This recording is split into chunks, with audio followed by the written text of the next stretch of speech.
This is Chapter 3 of Hattie Big Sky by Kirby Larson.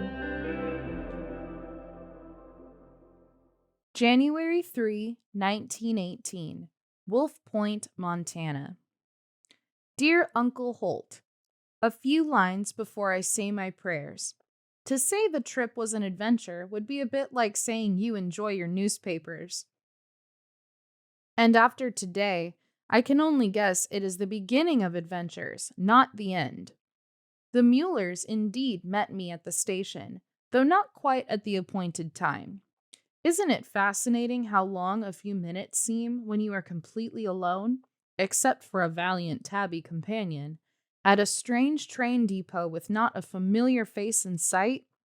You would be proud of me for putting a plan into action when I realized I may have to rely on my own resources. I shivered and tucked my mittened hands under my arms to warm them. I had no idea how long the trip to Wolf Point would be for Perilee and her family, and in this weather. What if something had happened on the way? What if they couldn't come? What if their horse broke a leg and they had no way to travel? What if... My hand went to my mother's watch. I could use some of the right backbone now. My teeth pounded out a frozen rhythm in the icy air. Standing here on the platform was not a reasonable course of action. I might freeze to death before the Muellers arrived. A sign down the way advertised, "Hotel." It was too darn cold to debate much longer. I left my trunk, grabbed my valise and Mr. Whiskers, and started off down the snow-lined street. I was not 10 paces from the train station when I heard a woman's voice. "Yoo-hoo! Yoo-hoo! Might you be Hattie Brooks?" A few moments late, but certainly true to her word, Perilee Mueller did meet me at the station. Her husband brought the wagon to a creaking stop, and she hopped out. "Oh, I was afraid we were going to be late," she hurried to me. "Maddie couldn't find Muley." I'm certain she thought this explanation was clear as crystal, but I couldn't fathom one word of it. I managed a weak smile. "You must be Perilee Mueller." Perilee was what Aunt Ivy would have called plain. Her long nose sat at odds with her round face. Rusty brown hair scrambled every which way on her head, and she walked with an ungraceful limp. No, Perilee would not turn heads, but when she smiled a welcome to me, I thought her an equal to Bebe Daniels, my favorite film star. She took my valise and looked me up and down. "Yes, I can see the family resemblance." "Really?" I touched the brim of my hat. "I never met Uncle Chester." "He was mighty good to me," she said. "We're glad to help you for his sake." She opened her arms as if to enfold me in a hug. I deflected her by holding Mr. Whiskers between us. Her smile flickered uncertainly, then lit up her homely face again. "And for my own, you'll be my nearest neighbor. I'm dying for some woman talk." "It's so kind of you to meet me," I said, "and give me a ride to my new home. Pish-posh." Perilee waved her plump hand. "It's a badge of honor. New folks are big news here. I'll be a celebrity for a month."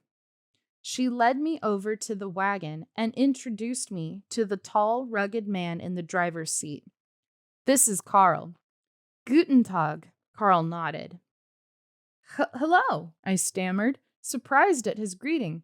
"Guten Tag," I replied, using the very little German I'd learned in school. Carl smiled, handed Perilee the reins, then strode back the few steps to the platform to get my trunk. He carried it over as if it were full of feathers. Perilee nudged me into the wagon, climbed up herself, and tucked us under a huge woolen blanket. She pointed back to the wagon bed.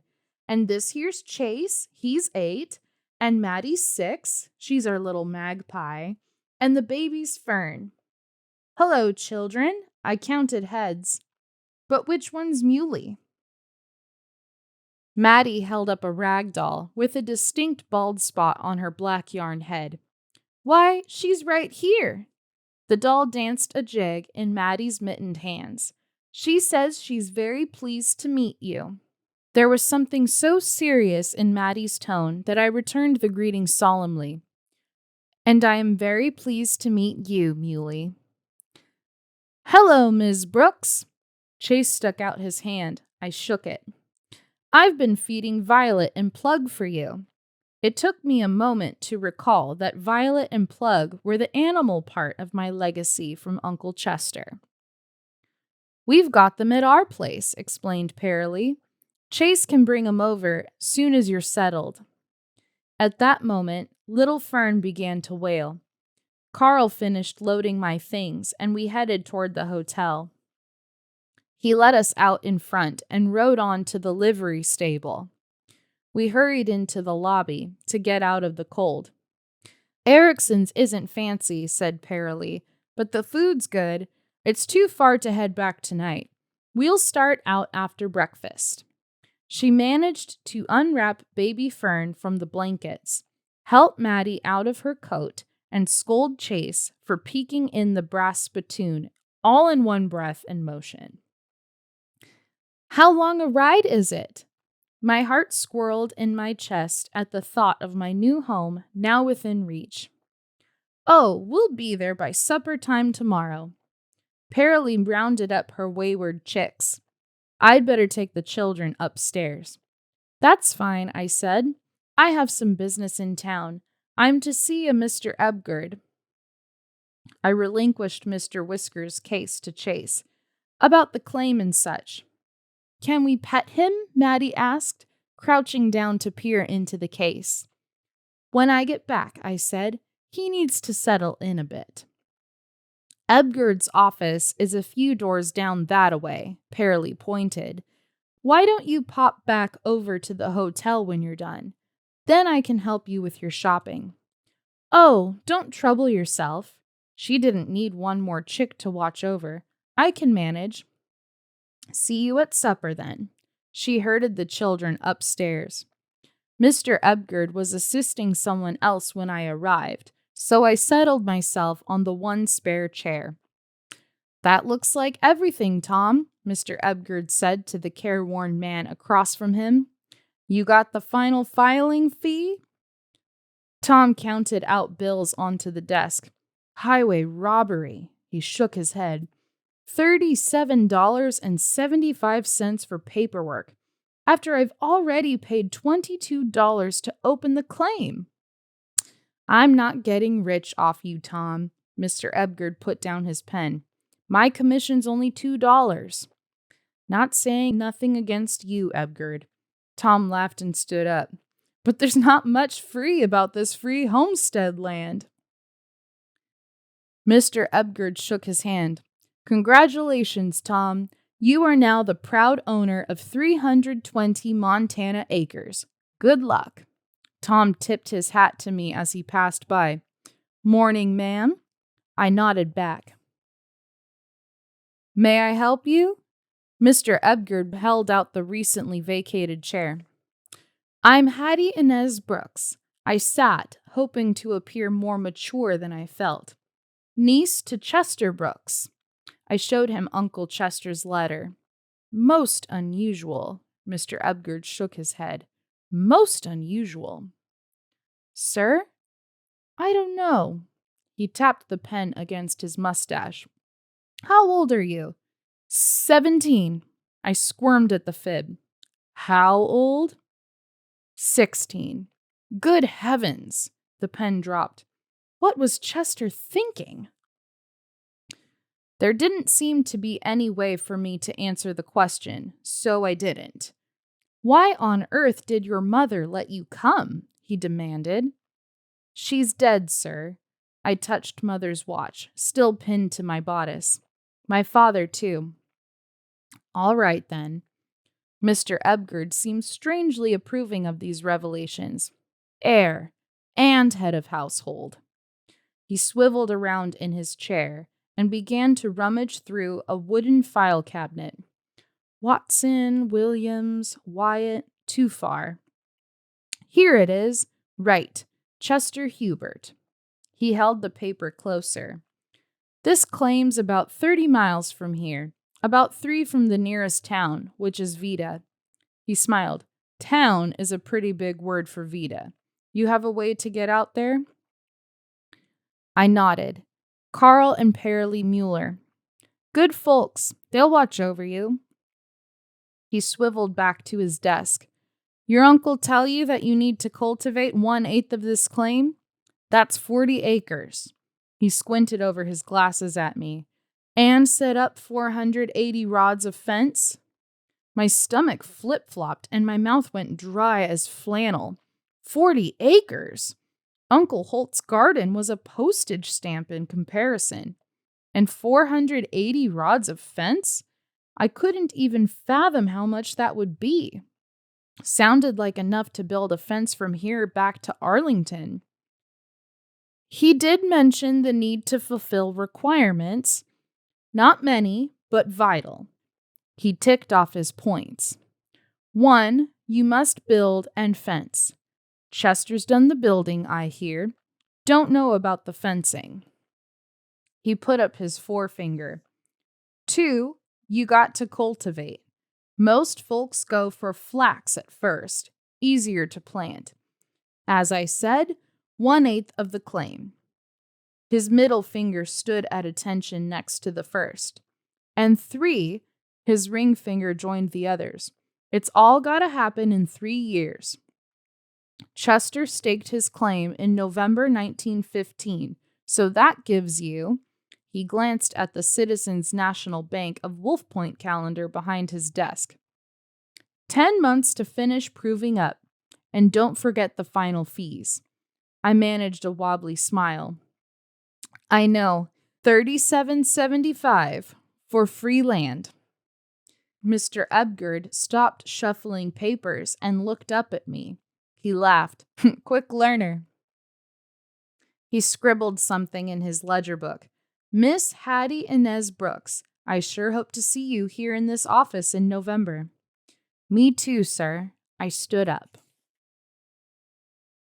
He stood too and offered his hand. Take good care of yourself, young lady. You need to lay in some supplies? That was my next task, I said. Head over to Hanson's Cash Grocery. Mr. Hanson will give you a fair deal. Mr. Ebgerd's door opened again, and he turned his attention to the man coming in. I tried not to stare, but the newcomer was most eccentric. A thick, shoe-polished black beard hung to his waist. Wire-brush eyebrows, dusted with snow, rested atop a pair of eyes that looked 30 years younger than the face in which they were set. An improbably long patchwork scarf was wrapped around his neck, and a fur hat perched askew on his large head.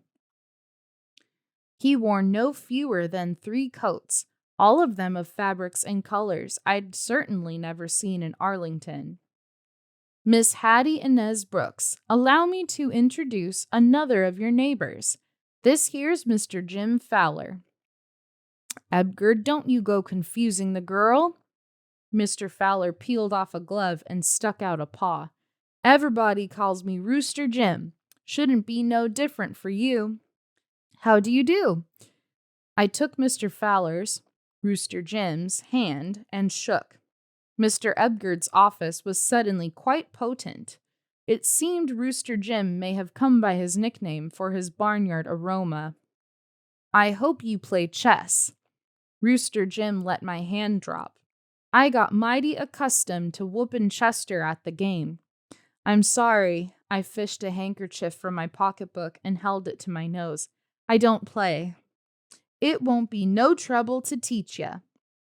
Rooster Jim chuckled. Won't mind a bit. Thank you. But I think I'll be awfully busy. I edged toward the door. Busy trying to stay warm? Rooster Jim crowed at his own joke. That's the prime entertainment in these parts. That and staying cool come summer. Now, Jim, don't scare the poor girl away. Mr. Ebgerd smiled at me. She's only been here a few hours. Well, neighbor, I'll let you be about your business. See you over to the homestead. Rooster Jim removed 2 of his overcoats, and another odoriferous wave crashed over the room. Yes, fine, thank you. I nodded goodbyes to both men and hurried outside. Now the cold air felt heavenly, exactly what I needed to clear my thoughts. A chess-playing, pungent neighbor was the least of my worries. What had Mr. Ebgerd said? 40 acres of crops, 480 rods of fence. I took a deep breath of the wintry air and pulled my shawl closer around me. No sense borrowing trouble. That's what Uncle Holt always said. Besides, in her first letter, Perilee said she and Carl would help me. I'd talk to them tonight. Surely they'd be able to answer many of my questions. I would take it one step at a time. If others could prove up on their homestead claims, there was no reason why I couldn't as well. Hanson's Cash Grocery and Bakery was directly across the street. No doubt a short trip on a balmy spring day. Now, however, the snowdrifts tugged at my wool skirt as I wobbled my way along a packed and icy trail.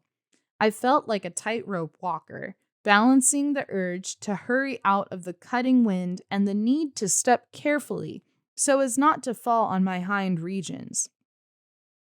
I slipped and slid, teeth chattering all the while, until I found sure footing on the swept wooden steps. Warmed by the effort of this short walk, I pulled open the door and stepped inside. The smell, dill pickles mixed with tobacco and peppermint, took me right back to Uncle Holt's store. The clerk was helping another customer when I entered. He nodded to me, but kept his attention on the plump woman at the counter. I'm not certain, Mr. Hanson, whether this yellow silk flatters my features, she fussed. Perhaps the dove gray is better.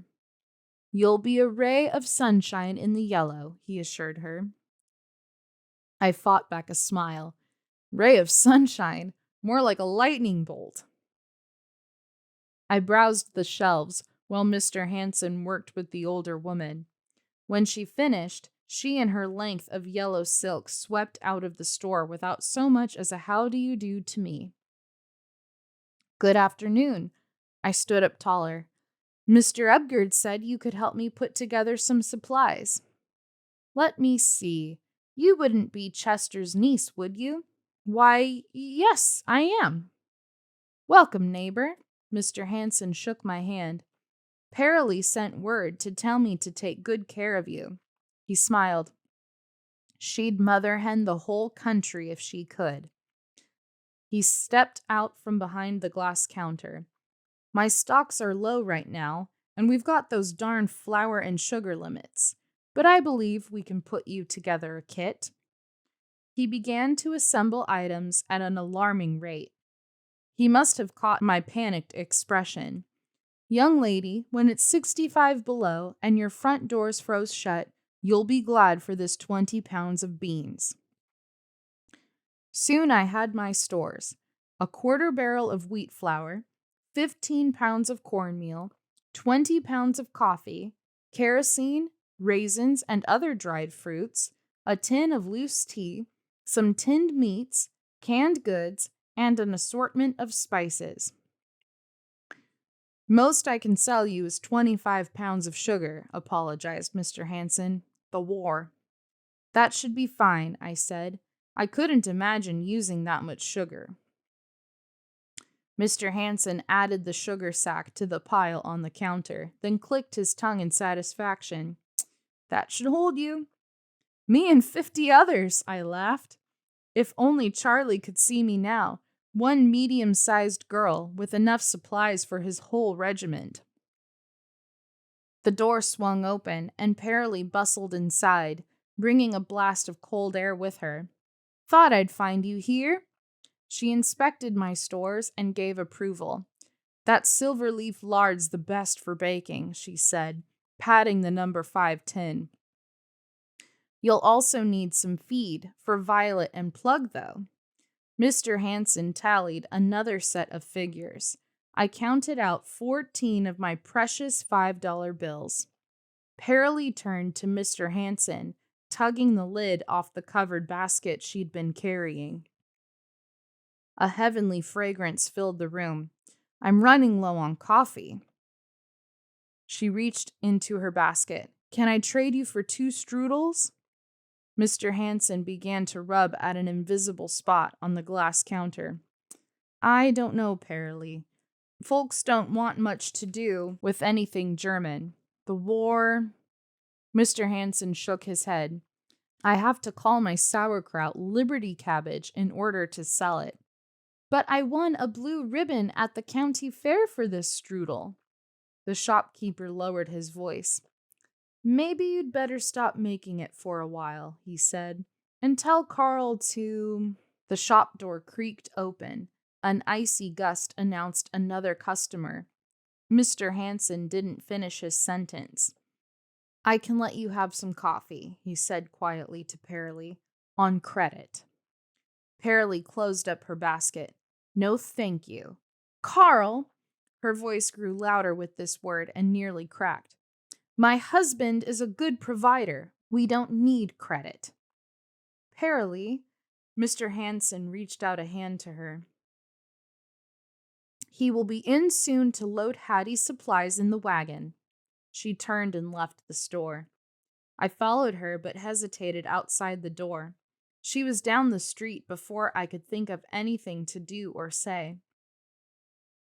I recalled the one letter I'd gotten from Charlie so far, written before he went overseas. He'd been full of spit and vinegar about the bayonet the army had given him. I'm ready to take on the Kaiser himself, he'd written. The war, and our enemies, were far away, like Charlie now in France. Surely Mr. Hanson understood that. Besides, couldn't he smell the cinnamon and apple perfume wafting out from Perilee's basket? I think even President Wilson would have been tempted. Since it was noon, I stopped for dinner at the OK Cafe. After my ham sandwich, pie, and coffee, I put 55 cents on the table and stepped back outside. Despite the cold, I was determined to spend a bit of the afternoon exploring Wolf Point. At 30 miles from my claim, it wasn't likely I'd be back often. The imposing brick Sherman Hotel reigned from the far end of town. It fronted a town park, complete with bandstand. Where the walks were swept clean of snow and ice, I could see they were concrete, not wooden. Modern life had come to Wolf Point in other ways, too. The Wolf Point Motor Company advertised Buick, Chevrolet, and Dodge motor cars. I scurried past the Farmers Telephone Company to pop into the Citizens National Bank to open an account. Next door was Huck Sold Drugs, where I bought a jar of Pond's cold cream. These few errands left me chilled to the bone, so cold that not even the window displays at the clothing store called The Fad could draw me in. Though I hadn't seen the entire town, my numb feet announced that my tour was completed. I hurried back to Erickson's hotel, asked for a cup of tea to take to my room, and wrote letters until supper at 6. I treated everyone to a roast beef supper at the hotel. It didn't help my finances any, but it seemed only right. The least I can do for all you've done for me, I said, when Perilee protested. I wanted to start fresh in Montana, not owe anyone anything. That way they couldn't remind me of it, like Aunt Ivy and all the other relatives that I'd lived with. Supper proved to be the best part of the long day. The children were good as gold, and Perilee talked up such a storm that all Carl and I had to do was sit back and get warmed by the breeze. She didn't say a word to Carl about what had happened in the store, leastwise not that I heard. After supper, we said our good nights as they headed to their room and me to mine.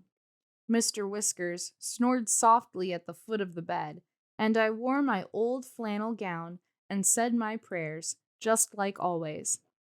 But as I lay my head down to sleep, I knew that nothing would be just like always again. I'd boarded that train, Hattie here and there, but stepped off in Wolf Point, Hattie Homesteader. Someone with a place to belong. Someone whose wish might come true.